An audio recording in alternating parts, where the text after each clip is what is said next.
नमस्ते दोस्तों। क्या आपने कभी सोचा है कि क्या होगा अगर एक दिन किसी देश की जनता उठ खड़ी हो और अपने ही राजा का सिर कलम कर दे? सुनने में ये किसी फिल्म की कहानी जैसा लगता है, लेकिन सालों पहले फ्रांस की गलियों में यही हकीकत थी। आज हम बात करेंगे फ्रेंच रिवॉल्यूशन यानी फ्रांसीसी क्रांति की, जिसने न सिर्फ फ्रांस को बल्कि पूरी दुनिया के सोचने का तरीका ही बदल दिया। ये कहानी शुरू होती है 1780 के दशक में, जब फ्रांस का समाज 3 हिस्सों में बटा हुआ था।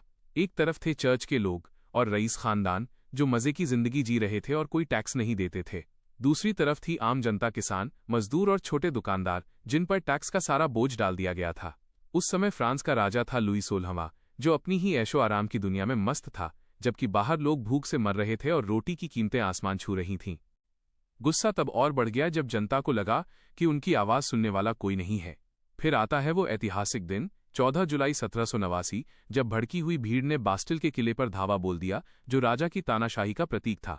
यहीं से शुरुआत हुई उस क्रांति की, जिसने लिबर्टी, इक्वालिटी और फ्रेटर्निटी यानी स्वतंत्रता, समानता और भाईचारे का नारा दिया।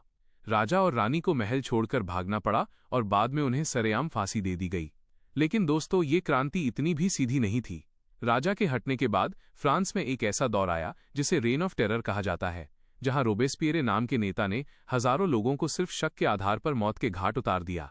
अंत में हालात इतने बिगड़ गए कि एक युवा सेनापति ने इस उथल पुथल का फायदा उठाया और खुद को फ्रांस का सम्राट घोषित कर दिया, जिसे आज हम नेपोलियन बोनापार्ट के नाम से जानते हैं। इस पूरी क्रांति ने हमें सिखाया कि जब अन्याय हद से बढ़ जाता है तो बदलाव की लहर को रोकना नामुमकिन हो जाता है। इसी क्रांति की वजह से आज दुनिया के ज्यादातर देशों में लोकतंत्र और मानवाधिकारों की बात की जाती है। फ्रांस के उन आम लोगों ने साबित कर दिया कि असली ताकत महलों में नहीं, बल्कि जनता के हाथों में होती है। उम्मीद है कि आपको इतिहास का ये रोमांचक पन्ना पसंद आया होगा और आपको समझ आया होगा कि क्यों फ्रेंच रिवॉल्यूशन को इतिहास की सबसे महत्वपूर्ण घटना माना जाता है। अगर आप ऐसी ही और ऐतिहासिक कहानियों को आसान भाषा में सुनना चाहते हैं, तो इस वीडियो को लाइक करें और हमारे चैनल को सब्सक्राइब करना न भूलें। अपना ख्याल रखिए और मिलते हैं अगले वीडियो में।